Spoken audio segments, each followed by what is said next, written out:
Hello बच्चों, मैं हूं डॉक्टर अखिलेश पांडे। ये है आपका पसंदीदा चैनल साइंस वाला एकेडमी। थैंक यू बच्चों, आप लोगों के सपोर्ट के लिए और इतनी ढेर सारी लाइक्स और सब्सक्राइब के लिए। आज का टॉपिक है बच्चों diseases of heart and blood vessels and ECG यानी कि इलेक्ट्रोकार्डियोग्राम। सबसे पहली डिजीज जिसको हम बताने वाले हैं वो है हाइपरटेंशन यानी कि सस्टेन्ड इंक्रीज्ड ब्लड प्रेशर। इस बीमारी को समझने के पहले सबसे पहले ये समझना जरूरी है कि ब्लड प्रेशर होता क्या है और नॉर्मल ब्लड प्रेशर की क्या रीडिंग है। ब्लड प्रेशर यानी ब्लड का प्रेशर। कोई भी लिक्विड, कोई भी फ्लूइड अगर फ्लो कर रहा है किसी पाइप में या किसी वेसल में तो वो उसकी वॉल पर एक प्रेशर डालता है, एक थ्रस्ट डालता है। उसी तरीके से जो ब्लड है जब वो आर्टरी, स्पेशली आर्टरीज के थ्रू जब वो फ्लो कर रहा होता है तो आर्टरीज की वॉल्स पे एक प्रेशर डालता है ऊपर और नीचे की तरफ। आपने इसको देखा भी होगा अपने डेली लाइफ में बच्चों, जैसे पानी की पाइप है, उससे पानी फ्लो कर रहा है और कभी अगर उसमें पाइप में छेद हो जाता है तो बड़ी तेजी से पानी बाहर की तरफ से फव्वारे की तरीके से निकलने लगता है। क्यों? क्योंकि ये प्रेशर डाल रहा था, upward pressure and downward pressure, किस पे? पाइप पे। तो सेम उसी तरीके से ब्लड जब ब्लड वेसल में फ्लो करता है तो उस ब्लड वेसल की वॉल पे एक प्रेशर डालता है और उस ब्लड प्रेशर की जो नॉर्मल रीडिंग है बच्चों वो है 120/80 मिलीमीटर ऑफ मरकरी। 120 इसको बच्चों अपर रीडिंग बोलते हैं, ऊपर वाला ब्लड प्रेशर। ये सिस्टोलिक ब्लड प्रेशर होता है। सिस्टोलिक ब्लड प्रेशर यानी कि जब हार्ट कंट्रैक्ट कर रहा है उस समय जो ब्लड वेसल में ब्लड का प्रेशर मेजर किया जाता है वो कितना नॉर्मल होता है? 120 मिलीमीटर ऑफ मरकरी। और जो दूसरी रीडिंग है इसको नीचे वाला ब्लड प्रेशर बोलते हैं, वो है डायस्टोलिक ब्लड प्रेशर। इस समय जो हार्ट है वो डायस्टोल के फेज में होता है यानी कि रिलैक्स फेज में होता है। उस समय उसमें ब्लड की फीलिंग हो रही होती है। इस समय ब्लड बाहर जा रहा है और इसमें ब्लड हार्ट के अंदर आ रहा है।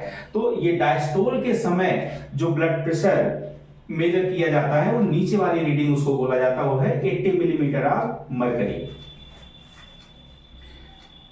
जिस इंस्ट्रूमेंट से इसको मेजर किया जाता है वो भी कभी कभी पूछा जाता है एग्जाम में, उसका नाम है स्फिग्मोमैनोमीटर। ये इंस्ट्रूमेंट, इसमें मरकरी लेवल स्पेशली देखा जाता है और इसमें एक कफ होता है जिसको कि लेफ्ट आर्म में बांध दिया जाता है और इसमें हवा भरी जाती है, उसमें एयर भरी जाती है और एक कफ धीरे धीरे टाइट होता चला जाता है। पर्पस क्या होता है कि ताकि आर्टरी के अंदर से जो ब्लड का फ्लो है वो रुक जाए। और इस जॉइंट पे, जहां लोअर आर्म और अपर आर्म है, इस जॉइंट पे हम स्टेथोस्कोप लगाते हैं। स्टेथोस्कोप लगा के हम क्या करते हैं कि हम आवाज को, ब्लड के फ्लो की आवाज को सुनते हैं कानों से। तो पहले तो हमने एयर भर दिया तो उस आर्टरी के अंदर से ब्लड का जो सर्कुलेशन था बंद हो गया, फिर धीरे धीरे उस एयर को हम रिलीज करते हैं। तो जब प्रेशर, कफ का प्रेशर जो है, एयर का प्रेशर घटने लगेगा तो धीरे धीरे ब्लड का सर्कुलेशन स्टार्ट होगा। तो जब जैसे ही सर्कुलेशन स्टार्ट होगा तुरंत हमको एक आवाज, एक स्पेशल आवाज सुनाई पड़ेगी, तो वो है ऊपर वाला ब्लड प्रेशर, सिस्टोलिक बीपी। और हम उसको, एयर के प्रेशर को रिलीज करते जाएंगे और ढीला करते जाएंगे कफ को, तो हम देखेंगे क्या कि धीरे धीरे जो आवाज है वो आना बंद हो गई। तो वो है हमारा, जिस पॉइंट पे मरकरी के जिस लेवल पे आवाज पहली बार सुनाई पड़ी वो सिस्टोलिक बीपी है, और जिस पर आवाज आना बंद हो गई उस समय जो मरकरी का लेवल था उसी को नोट करना है, वो अराउंड 80 मिलीमीटर ऑफ मरकरी। ये है डायस्टोलिक बीपी। ये ऊपर वाला बीपी था, ये नीचे वाला बीपी है। एक चीज समझना बहुत जरूरी है कि एक समाज में एक मिथ है, गलत जानकारी है कि अगर किसी का बीपी 122 भी हो गया, 124 भी हो गया, तो लोग डर जाते हैं कि अरे मुझे तो हाइपरटेंशन हो गया। नहीं, ऐसा नहीं है। ये जो 120/80 है, ये एवरेज बीपी है। एवरेज बीपी का मतलब ये है कि अगर हमने रैंडमली 100 लोगों को पकड़ा और सबका बीपी मेजर किया, तो सारे लोगों का बीपी जोड़ करके उसको 100 से डिवाइड कर दिया गया, वो रीडिंग है 120/80। तो इसका एक नॉर्मल ब्लड प्रेशर का रेंज होता है, range of normal blood pressure. वो क्या है?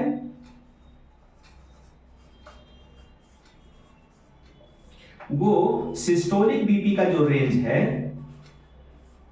120 से 20 रीडिंग ऊपर और 20 रीडिंग नीचे, यानी कि 100 से लेके 140 इस बीच में कोई भी रीडिंग अगर आती है तो वो उसको नॉर्मल ब्लड प्रेशर ही बोला जाता है। और डायस्टोलिक का नॉर्मल रेंज क्या है? ये 10 रीडिंग ऊपर और 20 रीडिंग नीचे, यानी कि 60 to 90। अगर 60 से 90 मिलीमीटर ऑफ मर्करी अगर रीडिंग है तो उसको नॉर्मल डायस्टोलिक ब्लड प्रेशर बोला जाता है। तो यानी कि हाइपरटेंशन कब बोला जाएगा? जब ब्लड प्रेशर 140 के ऊपर, सिस्टोलिक जो ब्लड प्रेशर है 140 के ऊपर हो और डायस्टोलिक ब्लड प्रेशर अगर 90 के ऊपर हो, तब उस कंडीशन को बोला जाता है कि हाइपरटेंशन। और वो भी केवल एक बार नहीं, उसको कई बार रीडिंग लेते हैं। और सबसे जरूरी इस चीज को समझना है कि रेस्टिंग कंडीशन में इंसान एंजाइटी में ना हो, वो थका हुआ ना हो, बहुत ज्यादा वर्क करके ना आया हो, वो रेस्टिंग कंडीशन में ये ब्लड प्रेशर की रीडिंग होनी चाहिए। अगर हम अभी जैसे सीढ़ी 2-4 बार ऊपर नीचे चढ़ गए तो हमारा बीपी हो सकता है कि 140 ही नहीं 180 तक पहुंच जाए, तो हाइपरटेंशन नहीं हो गया। तो सस्टेन्ड ये रहना चाहिए। अगर सस्टेन्ड इंक्रीज ब्लड प्रेशर मिल रहा है और रेस्टिंग कंडीशन में मिल रहा है, तभी हम उसको कहेंगे कि ये हाइपरटेंशन की बीमारी है।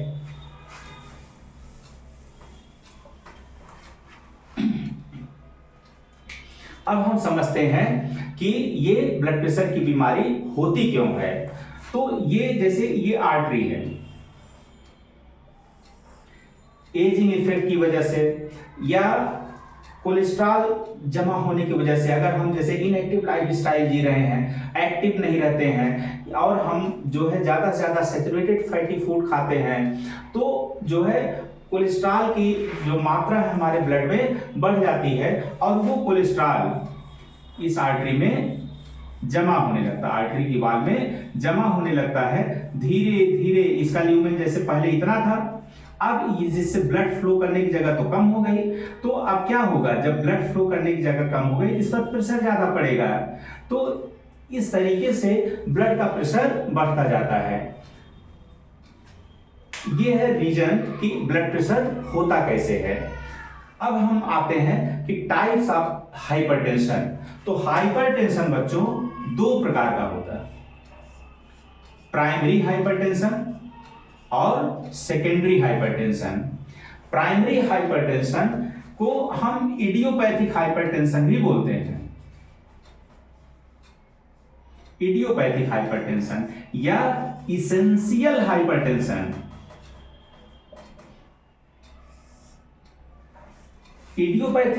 इडियोपैथिक टर्म वहां यूज होता है जब हम लोगों को उस बीमारी की एग्जैक्ट वजह न पता हो, एग्जैक्ट नोन काज ना हो, तो उसको हम बोलते हैं ये इडियोपैथिक है।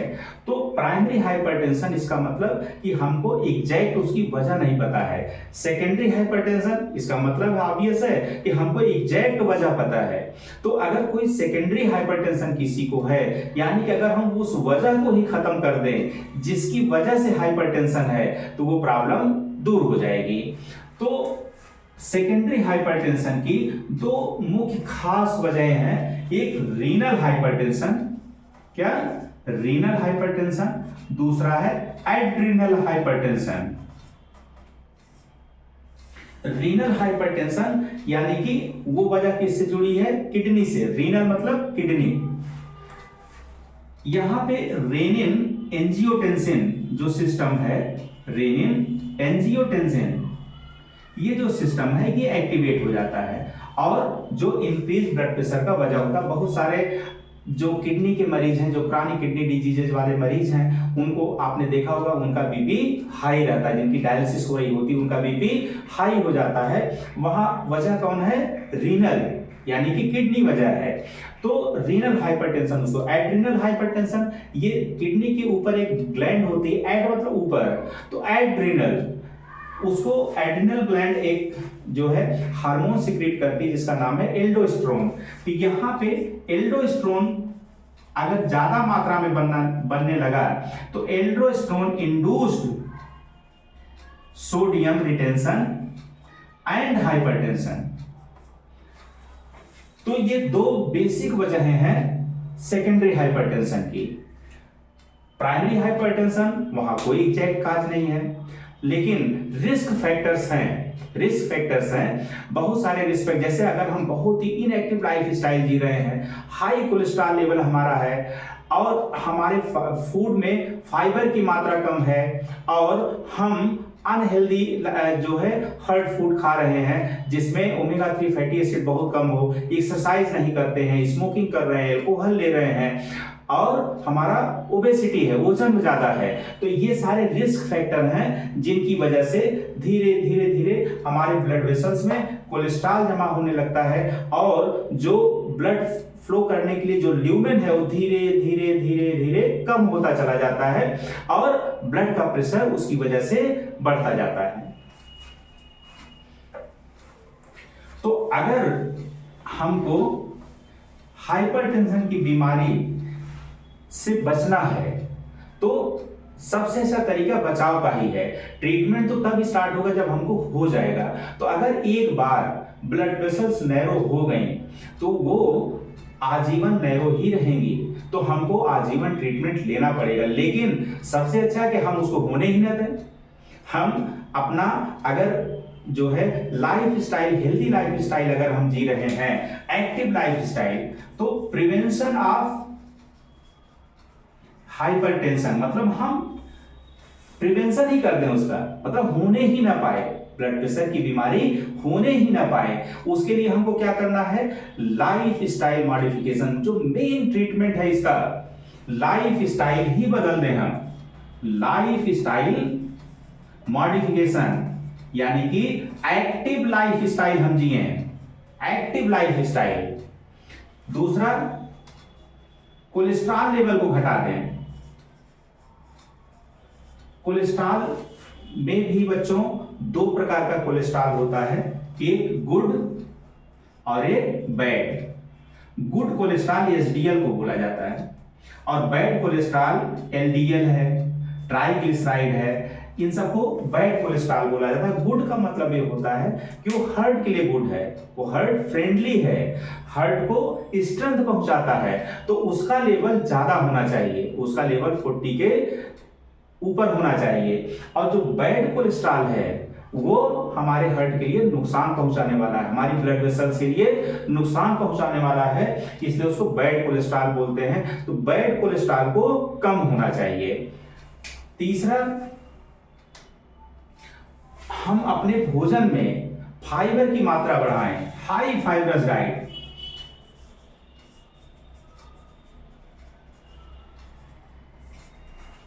फाइबर भी दो प्रकार के होते हैं, सलुबल फाइबर और इनसलुबल फाइबर।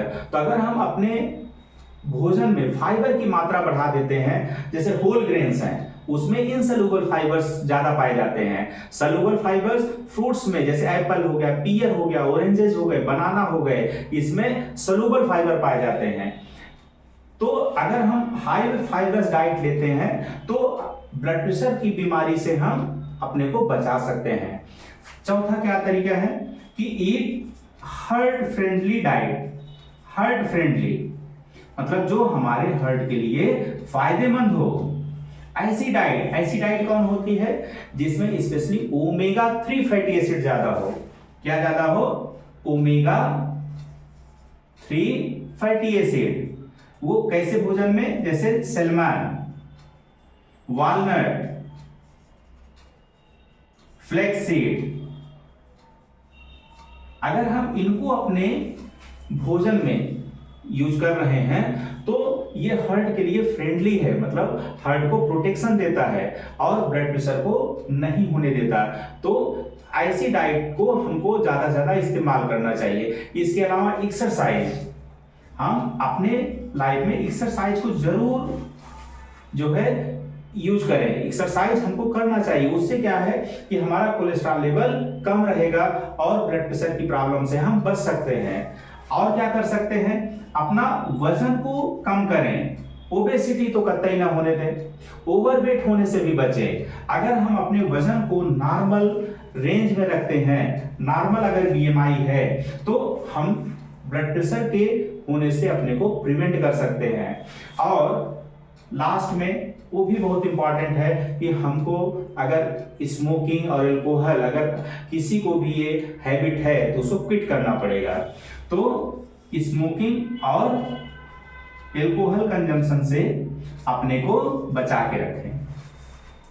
तो इस तरीके से हम ब्लड प्रेशर की प्रॉब्लम होने से ही अपने को बचा लेंगे। और अगर हो गया तब तो इलाज के अलावा और कोई ऑप्शन नहीं है। हाँ, इलाज अगर हो भी रहा, किसी को ब्लड प्रेशर की दवा खानी पड़ रही है, तब भी इन चीजों से कभी दूर न रहें, तब भी इनको अपने अंदर इसको इस्तेमाल होने दें, अपने लाइफ स्टाइल को एक्टिव रहने दें, कोलेस्ट्रॉल लेवल को अपना घटा करके रखें, हाई फाइबरस डाइट लें और हार्ट फ्रेंडली फूड खाएं, एक्सरसाइज करें, वजन को कंट्रोल में रखें और किसी भी प्रकार के नशे से अपने को दूर रखें, स्पेशली अल्कोहल और स्मोकिंग। तो उससे क्या फायदा होगा कि प्रॉब्लम और नहीं बढ़ेगी, अदरवाइज कोलेस्ट्रॉल और जमा होगा और ब्लड वेसल्स का ल्यूमेन और नैरो होता चला जाएगा।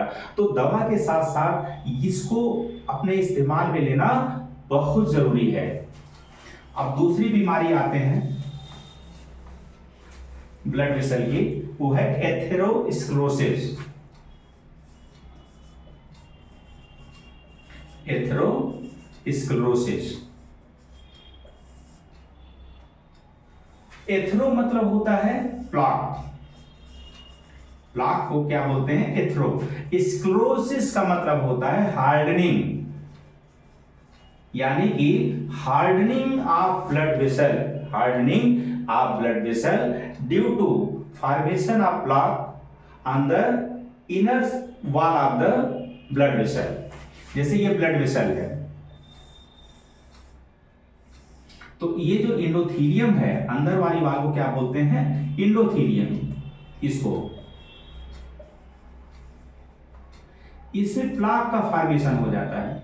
ये प्लाक क्या होता है, ये स्टिकी नेचर का ये जो है एक मटेरियल है। इसमें क्या क्या होता है, इसमें फैट होता है, कोलेस्ट्रॉल होता है, कैल्शियम होता है और कुछ अदर सब्सटेंसेस भी होते हैं। तो ये सब मिल करके प्लाक बनाते हैं। तो प्लाक जो बनता है, इसका भी 4 स्टेजेस हैं, 4 स्टेप में प्लाक बनता है। सबसे पहले प्लाक बनना स्टार्ट होने के लिए एंडोथेलियल डैमेज होना जरूरी है। एंडोथेलियल डैमेज, तो एंडोथेलियम जो ब्लड वेसल की सबसे अंदर वाली वाल है, वो जो है ब्लड फ्लो उसे लगातार हो रहा है, ब्लड वेसल्स के अंदर ब्लड का फ्लो हो रहा है। तो ब्लड के अंदर बहुत सारे टॉक्सिन्स भी हो सकते हैं, जैसे कोई स्मोकिंग कर रहा है, अल्कोहल ले रहा है, वो भी तो ब्लड में ही है। इसके अलावा प्रेशर बढ़ गया कभी अचानक ब्लड वेसल पे, तो उससे भी एंडोथेलियल डैमेज हो सकता है। तो किसी भी वजह से एंडोथेलियल अगर डैमेज हो जाता है तो वहीं से प्लाक फॉर्मेशन स्टार्ट हो जाता है। तो 4 स्टेप्स में प्लाक का फॉर्मेशन होता है, जिसमें पहला स्टेप क्या है, एंडोथेलियल डैमेज। और इसके बाद सेकेंड स्टेप में fatty streak formation, fatty streak formation. तीसरा स्टेप है प्लाक का फॉर्मेशन। चौथा रप्चर ऑफ प्लाक, जो प्लाक बना है क्या हो जाए, टूट जाए, रप्चर हो जाए, रप्चर ऑफ प्लाक। जिससे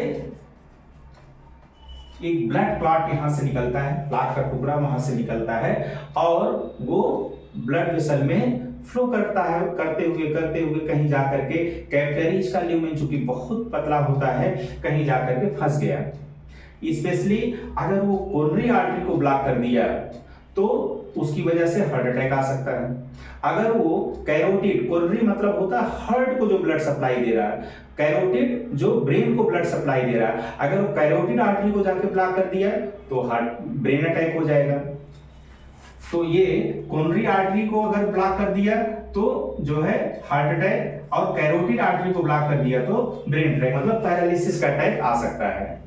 तो ये था एथेरोस्क्लेरोसिस। रिस्क फैक्टर क्या है एथेरोस्क्लेरोसिस होने के?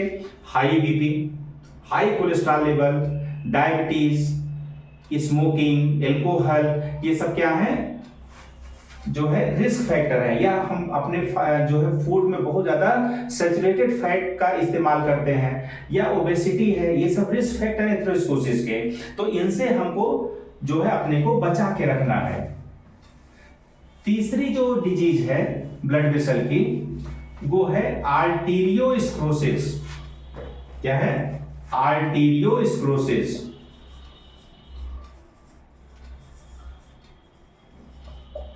आर्टेरियो मतलब आर्टरी, स्क्लेरोसिस मतलब hardening, hardening of blood vessel. जो ब्लड वेसल की वाल है धीरे धीरे वो मोटी होती जा रही है। उसका भी स्टार्ट कहां से होता है? फर्स्ट स्टेप क्या होता है? डैमेज, आर्टेरियल वाल डैमेज हो जो है वो हाई बीपी की वजह से, कोलेस्ट्रॉल की वजह से, स्मोकिंग की वजह से, एल्कोहलिक इंटेक की वजह से, तो वो जो है आर्टेरियल वाल डैमेज हो करके धीरे धीरे उसकी हार्डनिंग होती जाती है और ल्यूमेन उसका सकरा होता जाता है। जैसे अभी इतना ल्यूमेन है, ये वाल और मोटी हो गई और मोटी हो गई और मोटी हो गई, तो अब इसका ल्यूमेन धीरे धीरे कम होने लगा। तो बीपी बढ़ जाएगा। तो आर्टेरियोस्क्लेरोसिस भी हाई ब्लड प्रेशर का वजह बनता है। ये अगर कोरोनरी आर्टरी में हो गया तो कोरोनरी आर्टरी डिजीज कर देगा, अगर कैरोटिड आर्टरी में हो गया तो कैरोटिड आर्टरी डिजीज कर देगा, अगर ये पेरिफेरल मतलब हाथ या पैर की आर्टरी को प्रभावित कर दिया तो पेरिफेरल आर्टरी डिजीज कर देता है। पेरिफेरल आर्टरी डिजीज मतलब किस आर्टरी को ये प्रभावित कर रहा है? कोरोनरी आर्टरी मतलब हार्ट की, हार्ट पे उसका प्रभाव पड़ेगा। कैरोटिड आर्टरी ब्रेन की आर्टरी है तो ब्रेन की ब्लड सप्लाई को रोक देगा। पेरिफेरल आर्टरी हाथ पैर के ब्लड सप्लाई को रोक देगा। अगर ये एओर्टा को प्रभावित कर दिया तो उसको, उसकी वाल को वीक कर देता है। जब हार्डनिंग हो जाएगी तो इसकी फ्लेक्सिबिलिटी घट गई तो उसके ब्रेक होने का चांस, हेमरेज आर्टरी के ही ब्रेक होने का चांस बढ़ जाता है। तो उसको एओर्टिक आर्टरी, अगर एओर्टा प्रभावित हो जाती है तो उसमें बैलूनिंग हो जाती है, वो फूल जाता है। एओर्टा जिस जगह पे जो है स्क्लेरोसिस हो रही है वहां पे बैलूनिंग हो जाती है, जिसको बोला जाता है एओर्टिक एन्युरिज्म। अगर ये एन्युरिज्म कभी फट जाए बच्चों तो बहुत ही फैटल कंडीशन हो जाती है, क्योंकि मैसिव ब्लड लॉस होगा और जो कि फैटल हो सकता है, जान का खतरा हो सकता है। तो इस तरीके से हमने हाइपरटेंशन देखा, एथेरोस्क्लेरोसिस देखा, आर्टेरियोस्क्लेरोसिस समझ में आ गया। चौथा ब्लड वेसल की जो प्रॉब्लम है वो है coronary artery disease. Coronary artery disease, coronary artery disease यानी कि कोरोनरी आर्टरी जो हार्ट को ऑक्सीजनेटेड ब्लड दे रही है वो प्रभावित हो गई है। और प्रभावित होने का मतलब कि उसमें जो है कोलेस्ट्रॉल जमा हो रहा है, उसमें एथेरोस्क्लेरोसिस हो गई, उसमें आर्टेरियोस्क्लेरोसिस हो गई, जिसकी वजह से जितना ऑक्सीजनेटेड ब्लड हार्ट को मिलना चाहिए उतना वो नहीं दे पा रही है।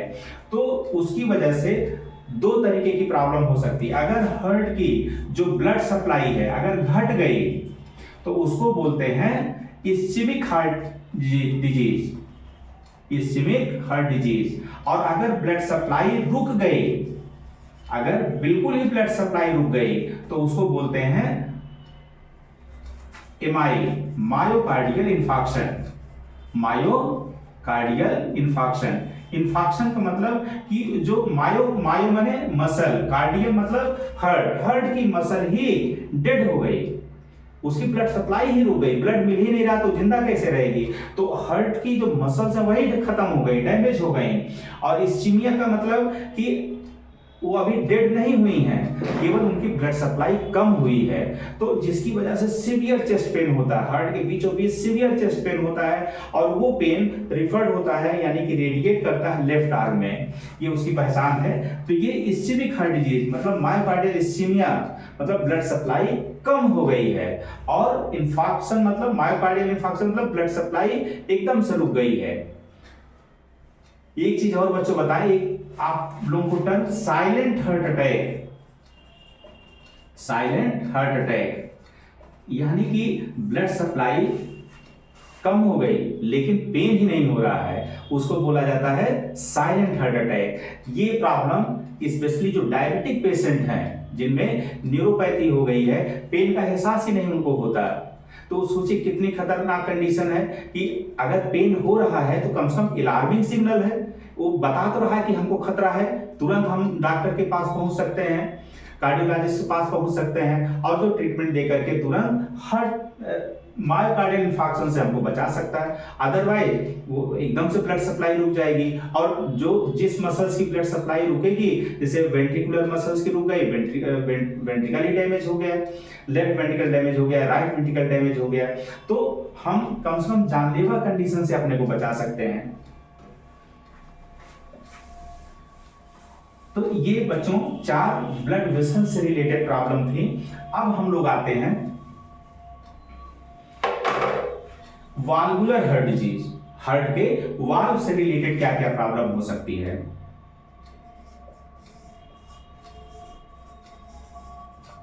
वाल्वुलर हार्ट डिजीज, हमने पिछले लेक्चर में बच्चों बताया था कि हार्ट के वाल्व्स के बारे में।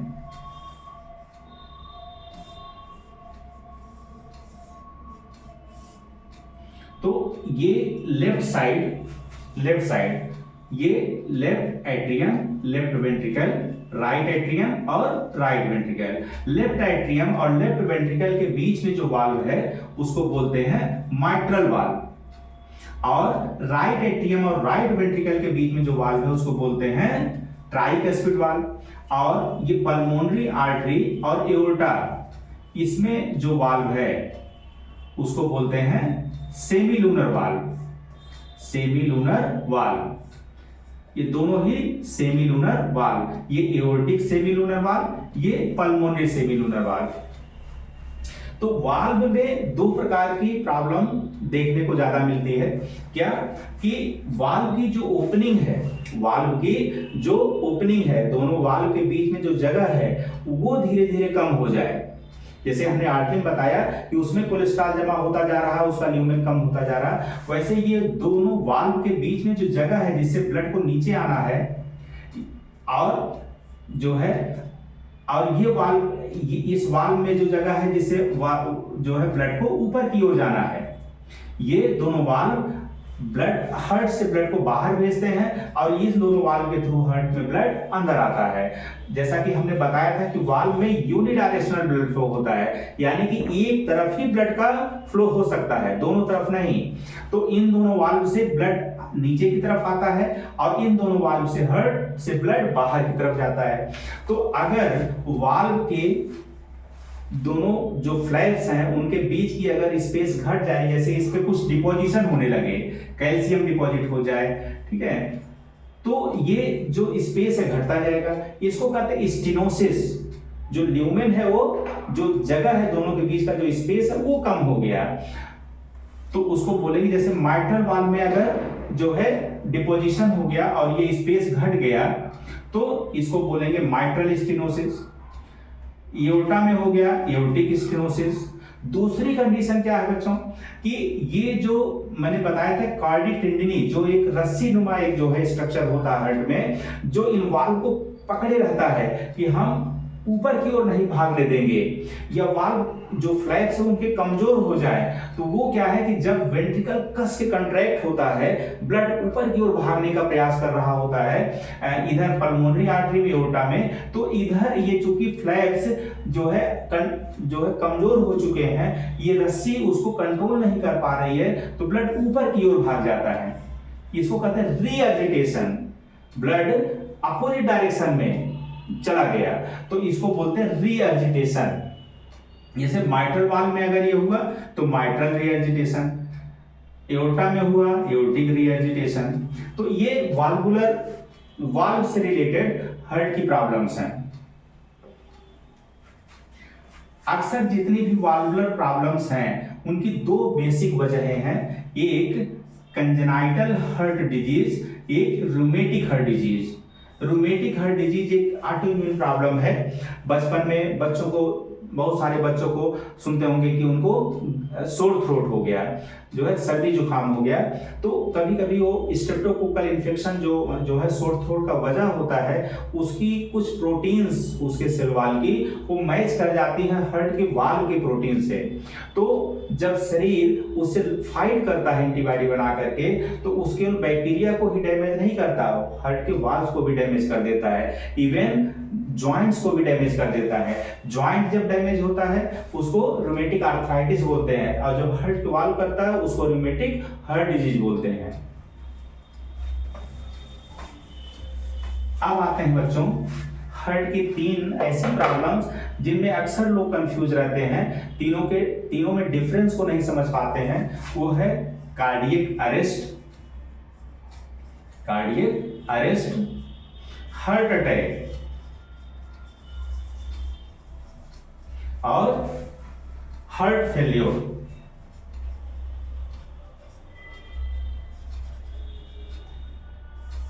तीनों को मैं सरल तरीके से बताने का प्रयास कर रहा हूं बच्चों, ध्यान से सुने। कार्डियक अरेस्ट यानी कि हार्ट अचानक काम करना बंद कर दे। सबसे पहले तो यह समझना जरूरी है ये रिदम से रिलेटेड प्रॉब्लम है, हार्ट बीट से रिलेटेड प्रॉब्लम है। हार्ट की रिदम, जैसा कि मैंने बताया था कि हार्ट बीट जनरेट कहां से होती है, एसए नोड से।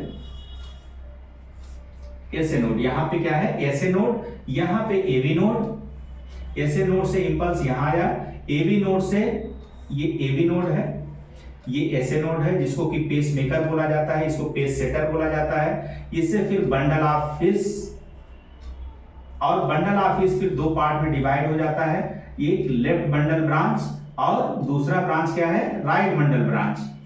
और फिर पर्किंजे फाइबर्स बहुत सारे ये पूरे वेंट्रिकल वाल में फैले हुए होते हैं कि पूरे वेंट्रिकल वाल को जल्दी से इंपल्स को पहुंचा देते हैं, ये पर्किंजे फाइबर। तो अगर डिफेक्ट इस इंपल्स जनरेशन में हो, जैसे अचानक एसए नोड काम करना बंद कर दिया तो पेसमेकर ही खराब हो गया, तो क्या होगा, एवी नोड मैंने बताया था कि सबसे ज्यादा हार्ट को इंपल्स, जिसका सबसे कम इंपल्स जनरेट करने का गति है वो किसका, एसए नोड का, इसीलिए तो उसको पेसमेकर बोलते हैं। अगर अब जो है एबी नोड, अब ये तो काम करना ही बंद कर दिया, तो अब एबी नोड की वजह से क्या होगा, हार्ट की गति क्या होगी, घटेगी नहीं, बढ़ जाएगी।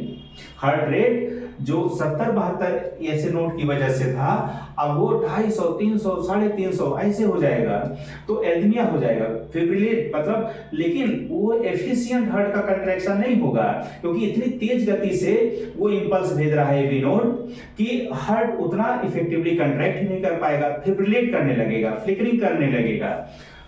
तो उसको कहते हैं वेंट्रिकुलर फिब्रिलेशन। क्या बोलते हैं, वेंट्रिकुलर फिब्रिलेशन।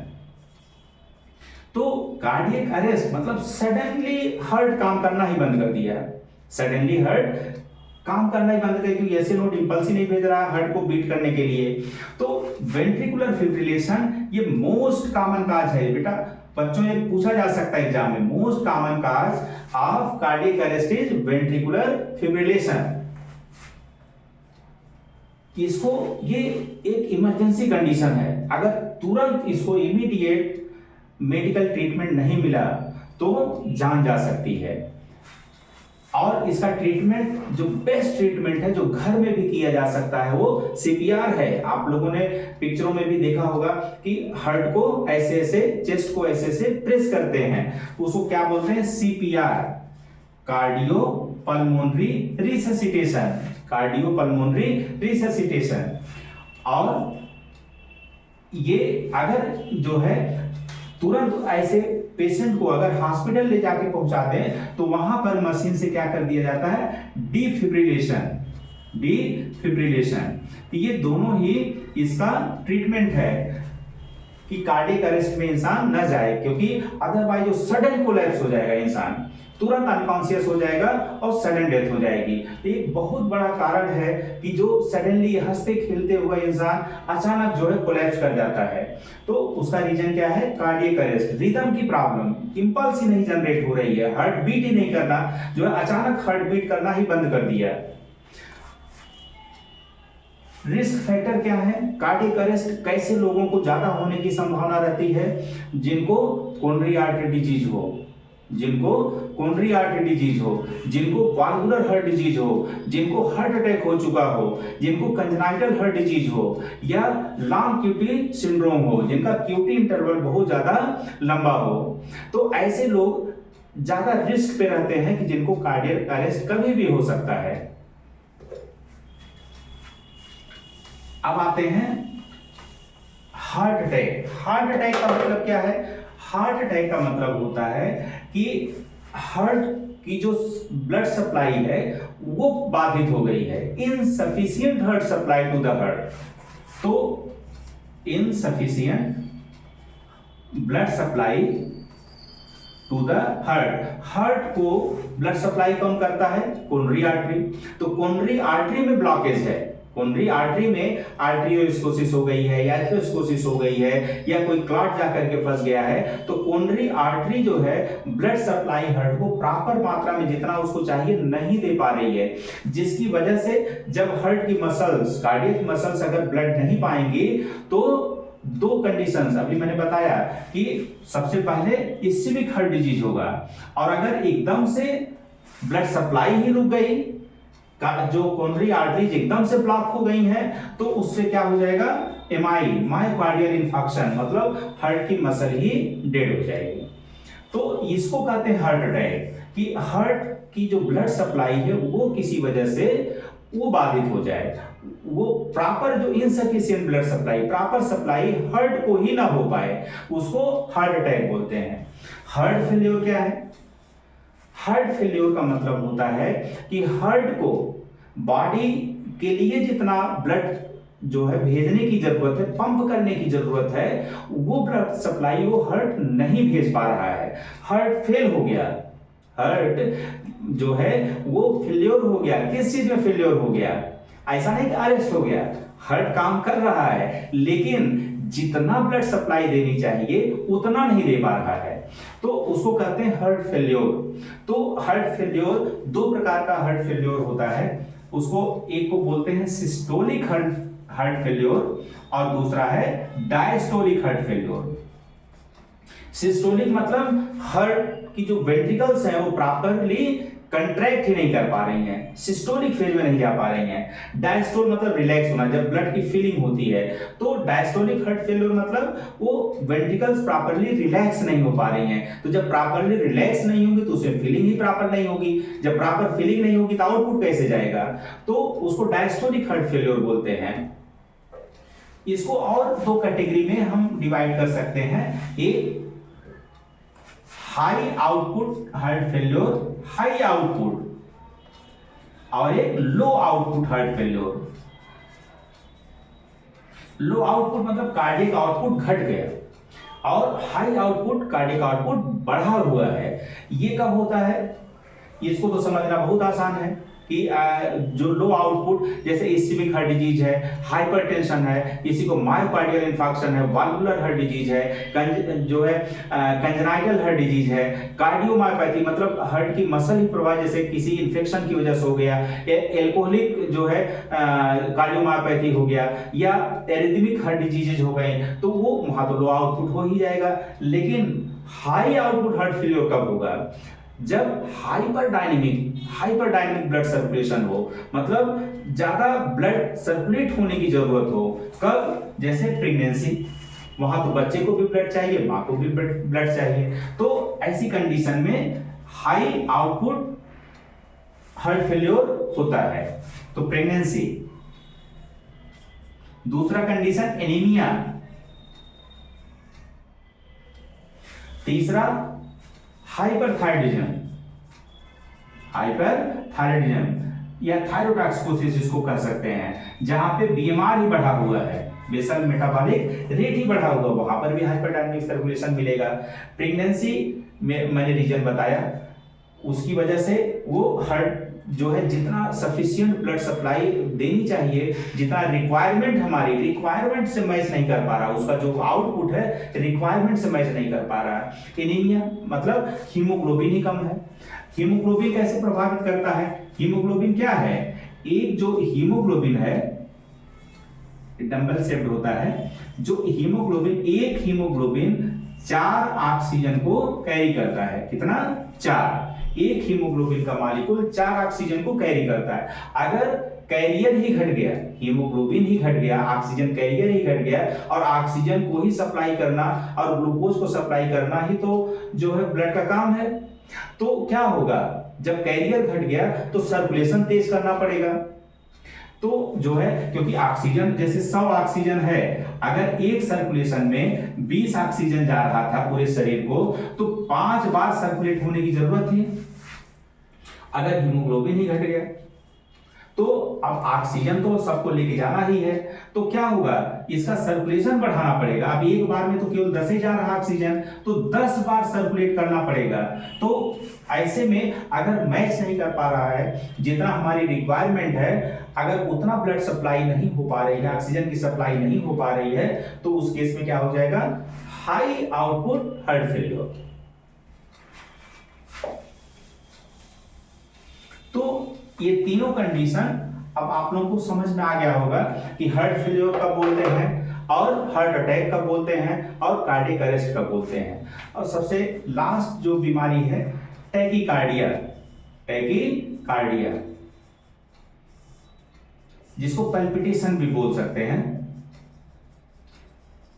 पल्पिटेशन मतलब हार्ट की धड़कन धक धक धक धक, मतलब जो है हम फील कर पा रहे हैं। तो जब हार्ट रेट ही हमारा ज्यादा हो जाए, तो ये फिजियोलॉजिकल भी हो सकता है और पैथोलॉजिकल। ऐसा नहीं कि हमेशा बीमारी, फिजियोलॉजिकल भी हो सकता है। जैसे हम बहुत ज्यादा हैवी एक्सरसाइज किए हैं, साइकिलिंग किए हैं, बार बार सीढ़ी ऊपर नीचे किए हैं, तो हमारा हार्ट रेट उसकी वजह से बढ़ा हुआ है। क्यों? क्योंकि रिक्वायरमेंट बढ़ गई, मसल्स को तो चाहिए ऑक्सीजन, ग्लूकोज, ताकि वो एनर्जी को प्रोड्यूस करें और वर्क करें। तो जब हम वर्कआउट ही ज्यादा कर रहे हैं तो हार्ट रेट तो बढ़ेगा ही बढ़ेगा।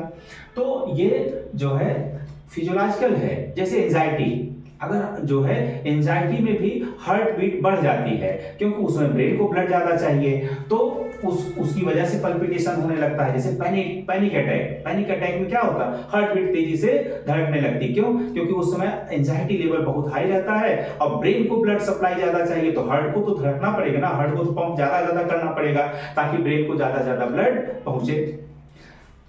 पैथोलॉजिकल कंडीशन जैसे एरिथमियाज, अगर जो है जैसा मैंने बताया कि मतलब जो है ऐसे नोड काम करना बंद कर दिया, तो जो एवी नोड है उसकी वजह से हार्ट रेट बढ़ जाएगा।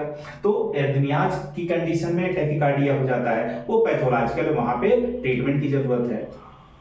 अब थोड़ा सा आते हैं ईसीजी के बारे में। ईसीजी यानी इलेक्ट्रोकार्डियोग्राम। हार्ट की फंक्शनिंग को हम ईसीजी से समझ सकते हैं कि हमारा हार्ट नॉर्मली फंक्शन कर रहा है कि एबनॉर्मल फंक्शनिंग कर रहा है। इसको क्या बोलते हैं? इलेक्ट्रोकार्डियोग्राम।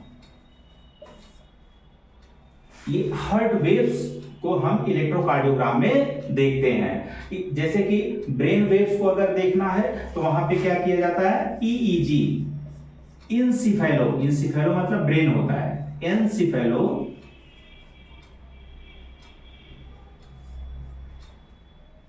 एक ई का मतलब इलेक्ट्रो, एक ई का मतलब इंसिफेलो, जी मतलब ग्राम। तो इलेक्ट्रोइंसिफेलोग्राम, इलेक्ट्रोकार्डियोग्राम, कार्डियो मतलब हार्ट, ये हार्ट की वेव को देखता है और इलेक्ट्रोइंसिफेलोग्राम ब्रेन की वेव्स को देखता है। तो ईसीजी, पहले तो ईसीजी में कमी है कि नहीं इसको समझने से पहले हमको ये समझना पड़ेगा कि नॉर्मल ईसीजी क्या है। नॉर्मल ईसीजी क्या है बच्चों? कोई भी मसल अगर एक्टिविटी कर रही है, कंट्रैक्ट हो रही है, रिलैक्स हो रही है, तो वो इलेक्ट्रिकल इंपल्स जनरेट करती है। इलेक्ट्रिक जो है इंपल्स जनरेट करती है, जिसको कि हम इलेक्ट्रोड के माध्यम से उस इलेक्ट्रिक जो है इंपल्स को हम मेजर कर सकते हैं वेव के फॉर्म में। तो इस तरीके से हम इलेक्ट्रोड लगाते हैं चेस्ट पे, लीड्स लगाते हैं हाथ में और पैर में, और चेस्ट पे चेस्ट लीड लगाते हैं हाथ में, आर्म की लीड है और लेग में लीड लगाते हैं, और उससे हम इलेक्ट्रिकल एक्टिविटी जो हमारे हार्ट में हो रही है, हार्ट की मसल्स के कंट्रैक्शन की वजह से उसको हम जो है वेव के रूप में जो है उसको ग्राफ में हम देख सकते हैं कि हमारा हार्ट की एक्टिविटी प्रॉपर तरीके से हो रही है, वेंट्रिकल्स प्रॉपर तरीके से कंट्रैक्ट कर रहा है कि नहीं कर रहा है, या एट्रिया प्रॉपर तरीके से कंट्रैक्ट कर रहा है कि नहीं कर रहा है। तो उस इलेक्ट्रिकल एक्टिविटी कैसे आती है ईसीजी में, नॉर्मल ईसीजी क्या है पहले उसको समझते हैं।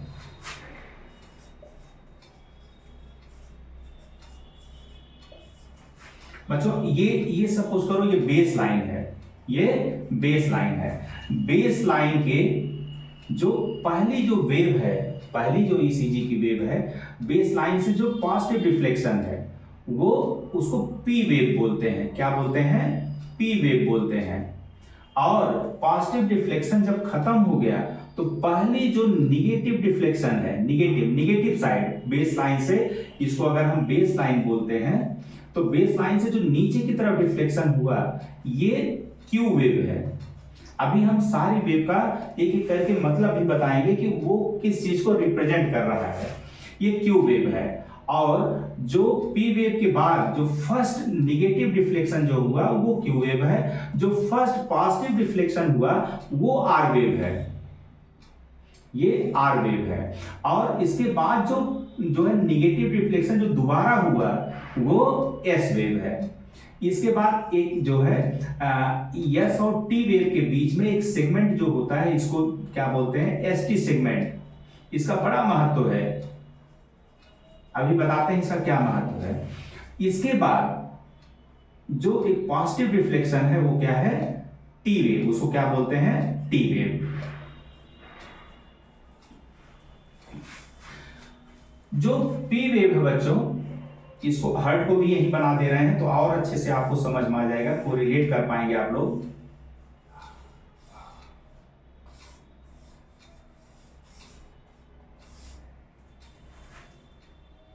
सबसे पहले क्या होता है? Atrial contraction. एट्रिया जब दोनों कंट्रैक्ट करते हैं तो ब्लड कहां आता है? वेंट्रिकल्स में। ये वेंट्रिकल्स हैं और ये एट्रियम है। एट्रिया के कंट्रैक्शन से ब्लड आता है वेंट्रिकल में।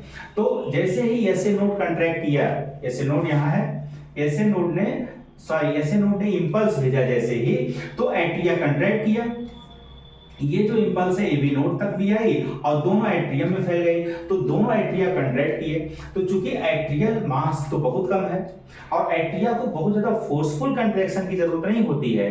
मैंने बताया था पिछले लेक्चर में कि जो 70% जो वेंट्रिकुलर फीलिंग है वो तो ग्रेविटी की वजह से हो जाती है, अपने आप हो जाती है।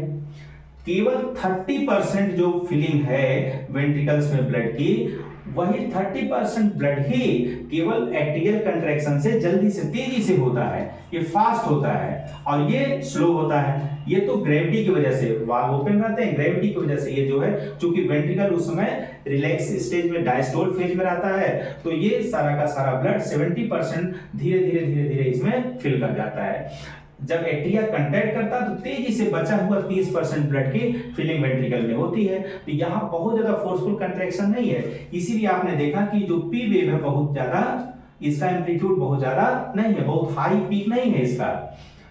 इसके बाद ये जो एसए नोड से, ये एसए नोड है, ये एबी नोड है। एसए नोड से इंपल्स आ गई एबी नोड, एबी नोड से बंडल ऑफिस, ये बंडल ऑफिस है। और इसके बाद ये बंडल ऑफिस दो ब्रांचेज में बढ़ जाता है, लेफ्ट बंडल ब्रांच और राइट बंडल ब्रांच। और फिर ये पुरकिंजे फाइबर्स के थ्रू पूरे वेंट्रिकल्स में ये जो सिग्नल है फैल जाता है कंट्रैक्शन के लिए। तो ये जो इंपल्स है ऐसे नोड से आई एबी नोड क्या करता है, उस इंपल्स को एम्पलीफाई करता है, उसमें टाइम लगता है। एबी नोड में सबसे ज्यादा डिले एबी नोड में होता है। और फिर वो जो है जैसे ही बंडल ऑफिस के थ्रू यहां पहुंचता है तो अब ये पूरा वेंट्रिकल का एरिया स्टार्ट हो गया। तो वेंट्रिकल में मतलब वेंट्रिकल मसल्स में सिग्नल पहुंचने से पहले, इंपल्स पहुंचने के पहले सेप्टम में पहले फैलती है। तो ये जो क्यू वेव है ये सेप्टल डीपोलराइजेशन है, सेप्टल डीपोलराइजेशन वेव। डीपोलराइजेशन का मतलब इसको हम समझ सकते हैं सिस्टोल, यहां पे कंट्रैक्शन हो रहा है, चाहे उसको हम कंट्रैक्शन बोलें, चाहे उसको सिस्टोल बोलें, चाहे उसको डीपोलराइजेशन बोलें। ये पी वेव क्या है, एट्रियल कंट्रैक्शन, इसको क्या बोल सकते हैं, एट्रियल कंट्रैक्शन। यहां पे एट्रिया कंट्रैक्ट कर रहा है। अब इसके बाद पूरे वेंट्रिकल्स में जो है इंपल्स पहुंच गई।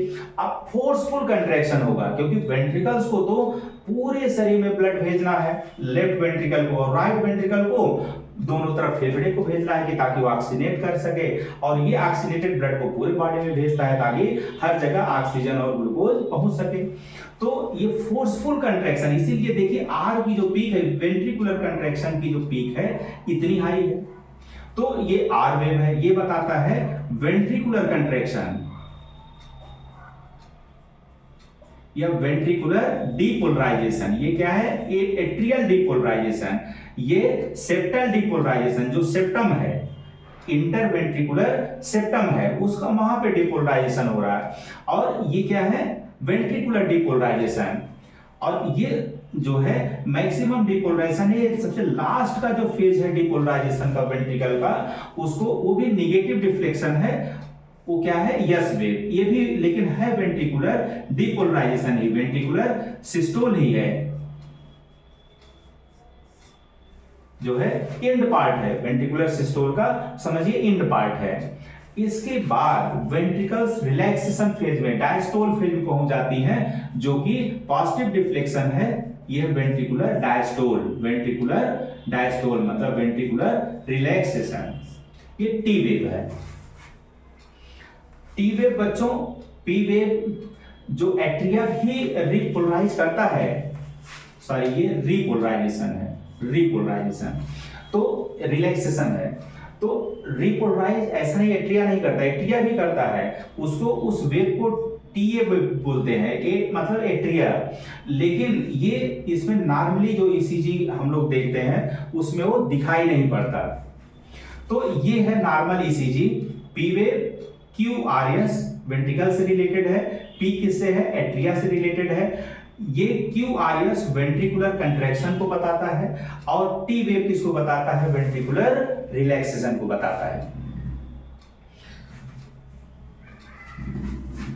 बच्चों हम इस वेव के सहारे ही हम बड़े आसानी से समझ सकते हैं कि अगर पी वेव की जो मतलब जो है पीक है, अगर बहुत हाई मिले, बहुत हाई मिले, मतलब उसको कहेंगे टाल पी वेव, तो वो किस कंडीशन में होगा, जब एट्रियल हाइपरट्रॉफी हो। जैसे जो वाल्व है एट्रिया जो है दोनों तरफ, जैसे जो ट्राइकस्पिड वाल्व और माइट्रल वाल्व के थ्रू उसका जो ब्लड है वो नीचे की तरफ जाता है। तो अगर जो है माइट्रल स्टेनोसिस हो जाए या ट्राइकस्पिड स्टेनोसिस हो जाए तो उसको ब्लड को भेजने में पूरी मेहनत करनी पड़ेगी। तो ऐसे में क्या होगा, एट्रियल की जो मसल्स हैं वो हाइपरट्रॉफी कर जाएंगी, जिसको एट्रियल हाइपरट्रॉफी बोल सकते हैं। तो एट्रियल हाइपरट्रॉफी होगी तो पी वेव का जो पीक है वो बढ़ जाएगा, क्योंकि यहां कंट्रैक्शन और फोर्सफुल हो जाएगा। उसी तरीके से अगर आर वेव बहुत हाई मिल रही है, इसका मतलब वेंट्रिकुलर हाइपरट्रॉफी के कंडीशन में ऐसा होगा।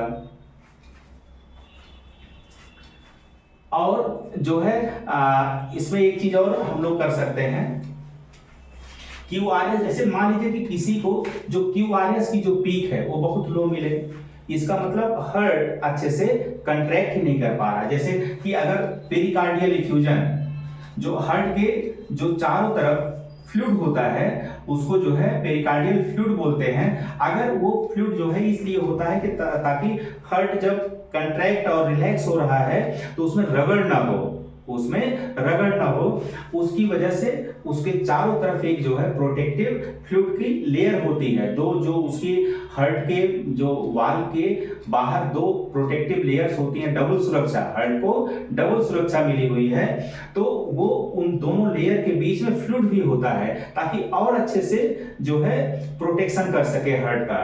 तो वो पेरिकार्डियल फ्लूइड अगर किसी इंफेक्शन की वजह से या किसी वजह से अगर पेरिकार्डियल फ्लूइड की मात्रा ज्यादा हो जाती है तो वो प्रॉब्लम भी क्रिएट करने लगता है, हार्ट को पूरा मतलब अच्छे से रिलैक्स नहीं होने देगा, अच्छे से कंट्रैक्ट नहीं करने देगा। तो पेरिकार्डियल, उसको इफ्यूजन बोला जाता है। क्या बोला जाता है? Pericardial effusion. तो उस केस में भी हम क्या देखेंगे कि QRS की जो पीक है वो कम हो जाएगी। क्यों? क्योंकि कंट्रैक्शन उतना फोर्सफुल हो ही नहीं पाएगा। अगर जो R वेव है, R वेव बहुत ज्यादा बड़ी है यस वेव जो है डाउनवर्ड डिफ्लेक्शन, लेकिन R वेव बहुत ज्यादा है यस वेव। इसका मतलब ये क्या है? Ventricular contraction. इसका मतलब कि लेफ्ट वेंट्रिकुलर हाइपरट्रॉफी है, लेफ्ट वेंट्रिकल की मांसपेशियां बहुत ज्यादा बढ़ गई हैं, वो लेफ्ट वेंट्रिकल हाइपरट्रॉफी हो गया है।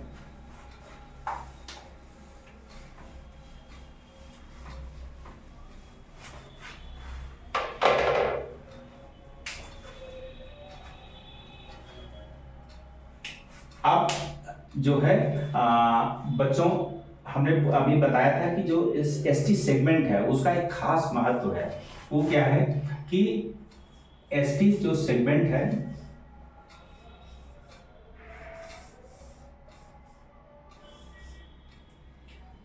ये P वेव QRST, तो ST सेगमेंट अगर एलिवेट हो रहा है, ST सेगमेंट एलिवेशन अगर देखने को मिल रहा है तो ये बताता है कि मायोकार्डियल इंफार्क्शन की कंडीशन है। क्या है? मायोकार्डियल इंफार्क्शन, यानी कि ब्लड सप्लाई हार्ट की रुक गई है और हार्ट मसल्स डेड हो गई हैं, तो वो मायोकार्डियल इंफार्क्शन बताता है। बहुत ही सीवियर कंडीशन है बच्चों। और अगर मायोकार्डियल इस्कीमिया है, मतलब इस्कीमिक हार्ट डिजीज है या मायोकार्डियल इस्कीमिया अगर है, तो उस कंडीशन में क्या होगा? ST सेगमेंट का डिप्रेशन होगा, ST सेगमेंट का ये नीचे की तरफ आएगा और एलिवेट होने का मतलब और पॉजिटिव डिफ्लेक्शन हो गया। तो ST सेगमेंट का डिप्रेशन एंड T वेव का इन्वर्जन, जैसे ये ऊपर की तरफ है ये नीचे की तरफ हो जाएगा, तो T वेव इन्वर्जन इसको बोलते हैं। तो मायोकार्डियल इस्कीमिया की जब कंडीशन होगी तो ST सेगमेंट डिप्रेशन होगा और T वेव इन्वर्जन होगा। और अगर ST सेगमेंट एलिवेशन मिल रहा है इसका मतलब मायोकार्डियल इंफार्क्शन हो गया है।